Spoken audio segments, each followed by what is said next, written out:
बलराम को हमेशा से ही भगवान कृष्ण के भाई के रूप में जाना गया है। यद्यपि कृष्ण का बड़ा भाई होना भी भगवान कृष्ण की लीला का ही भाग था, परंतु दाऊ के नाम से जाने जाने वाले बलराम भगवान कृष्ण के हर कार्य में एक शिक्षक की भूमिका निभाते थे। लेकिन दर्शकों, आज के वीडियो में हम बलराम के विषय में कुछ ऐसा बताएंगे जो आपने कभी नहीं सुना। तो आइए शुरू करते हैं। नंबर 1, हम अपने एक एपिसोड में सबसे शक्तिशाली नागों के विषय में बता चुके हैं, जिसमें सर्वशक्तिशाली अनंत नाग अथवा शेषनाग की भी चर्चा है। पुराणों में वर्णित है कि शेषनाग बलराम का ही अवतार हैं। बल का अर्थ है आध्यात्मिक शक्ति, जिसके द्वारा मनुष्य जीवन के सर्वोच्च आनंद अर्थात परमानंद को प्राप्त कर सकता है। इस आनंद को रमण कहा जाता है, इसलिए बलराम नाम का निर्माण दो शब्दों बल और रमण से मिलकर होता है। नंबर 2, कहा जाता है कि जब जब भगवान इस धरती पर जन्म लेते हैं तब तब सभी देवता भी साथ में प्रकट होते हैं। लगभग 500 वर्ष पूर्व भगवान कृष्ण ने चैतन्य महाप्रभु के रूप में अवतार लिया। इस अवतार में भगवान स्वयं भक्त के रूप में आए और कलयुग में भगवान की भक्ति कैसे की जाए इसकी शिक्षा दी। चैतन्य महाप्रभु से पहले नित्यानंद प्रभु का जन्म हुआ और नित्यानंद स्वयं बलराम का ही अवतार थे। नंबर 3, कंस ने अपनी बहन देवकी का विवाह वासुदेव के साथ संपन्न किया, परंतु विवाह के पश्चात आकाशवाणी हुई कि देवकी और वासुदेव का 8वां पुत्र कंस का वध करेगा। तब कंस ने उन दोनों को कारागृह में बंद कर दिया और उनके प्रथम 6 पुत्रों का वध कर दिया।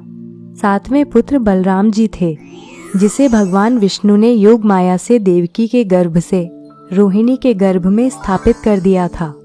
इस प्रकार बलराम देवकी के गर्भ में विकसित हुए और उन्होंने रोहिणी के गर्भ से जन्म लिया। नंबर 4, बलराम का विवाह रेवती के साथ हुआ था। कहा जाता है कि रेवती की कद काठी बलराम से कहीं अधिक विशाल थी, इसलिए बलराम जी ने रेवती को अपने हल से छोटा करके उनके साथ विवाह किया था। नंबर 5, जब भगवान कृष्ण और बलराम द्वारका चले गए थे तब एक बार बलराम अपने माता पिता और वृंदावन वासियों से मिलने वृंदावन पधारे। सभी लोग उनसे भगवान कृष्ण और उनके विषय में पूछते नहीं थक रहे थे।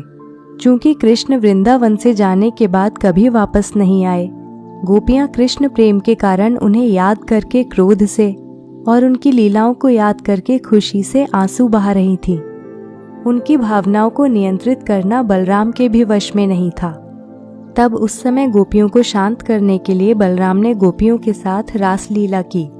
रासलीला के समय वरुण देव ने अपनी पुत्री वारुणी को तरल शहद के रूप में वहां भेजा, जिसकी सुगंध और स्वाद से बलराम जी एवं सभी गोपियां प्रसन्न चित्त हो उठे। बलराम रासलीला का आनंद यमुना नदी के पानी में लेना चाहते थे। जैसे ही बलराम ने यमुना को पास में बुलाया, यमुना ने आने से मना कर दिया। तब क्रोध में बलराम ने कहा कि मैं तुझे अपने हल से बलपूर्वक यहाँ खींचता हूँ और तुझे सैकड़ों टुकड़ों में बंटने का श्राप देता हूँ। तब यमुना को अपनी गलती का एहसास हुआ और बलराम जी के सामने गिड़गिड़ाने लगी। बलराम ने यमुना को क्षमा कर दिया, परंतु हल से खींचने के कारण यमुना आज तक छोटे छोटे अनेक टुकड़ों में बहती है। बलराम ने गोपियों के साथ 2 महीने तक रासलीला की। नंबर 6, क्या आपने कभी विचार किया है कि बलराम ने महाभारत युद्ध में भाग क्यों नहीं लिया?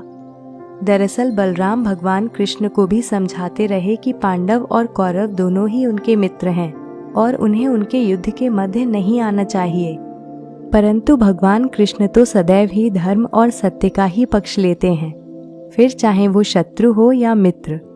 इसलिए ही कोई पक्षपात न करते हुए कृष्ण ने कौरवों से स्वयं कृष्ण या उनकी सेना में से किसी एक को चुनने के लिए कहा। भीम और दुर्योधन दोनों ने ही बलराम से गदा प्रयोग करने की कला सीखी थी।